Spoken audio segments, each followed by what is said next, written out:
மாடம்பாக்கம் பகுதி அதிமுக சார்பில் அதிமுக 54வது தொடக்க நாளையொட்டி எம்ஜிஆர், ஜெயலலிதா ஆகியோரின் திருவுருவப் படங்களுக்கு மரியாதை செலுத்தப்பட்டது.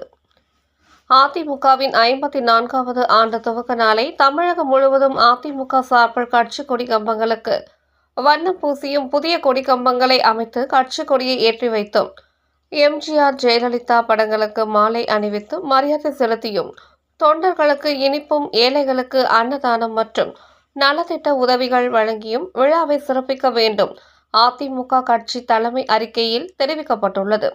அதனையொட்டி தாம்பரம் மாநகராட்சி மாடம்பாக்கம் பகுதி கோடிப்பண்ணை பேருந்து நிலையம் அருகில் மாடம்பாக்கம் பகுதி அதிமுக செயலாளரும் 70வது மாமன்ற உறுப்பினருமான எம். தேவேந்திரன் தலைமையில் அதிமுக நிறுவன தலைவரும் முன்னாள் முதல்வருமான எம்ஜிஆர், முன்னாள் முதல்வர் ஜெயலலிதா ஆகியோரின் திருவுருவப் படத்திற்கு மாடம்பாக்கம் பகுதி அதிமுக செயலாளரும் மாமன்ற உறுப்பினருமான எம். தேவேந்திரன் மலர் தூவி மரியாதை செலுத்தினார். அதனைத் தொடர்ந்து பொதுமக்களுக்கு இனிப்புகள் வழங்கினார். அதனைத் தொடர்ந்து நிர்வாகிகள் மாமன்ற உறுப்பினர் வாட்டர் கே. ராஜ் மற்றும் நிர்வாகிகள் தேவராஜ், கனிபாஸ்கர், தீபம், சீனிவாசன், அருள், என். கே. போஸ், குரு, ஞானவேல், கனகராஜ், அம்மா பேரவை ரமேஷ் மற்றும் மகளிர் அணி சர்மிளா, சங்கீதா ஆகியோர் மலர் தூவி மரியாதை செலுத்தினர்.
அதன்பின் சிறப்பு உரை ஆற்றினார். இந்த விழாவில் சேலையூர் கேம்ப் ரோடு வியாபாரிகள் நல சங்க நிர்வாகிகள் தலைவர் குமார், பொதுச் செயலாளர் அனஸ், பொருளாளர் விஸ்வநாதன், கௌரவ தலைவர்கள் கொடி தாமோதரன், சீனிவாசகுமார், செயலாளர்கள் திருநாவுக்கரசு, மனோகர், மாறன், சரவணன், துணைத் தலைவர்கள் கனகராஜ், செந்தில், ரவிக்குமார், டிட்டோராஜ், துணை செயலாளர்கள்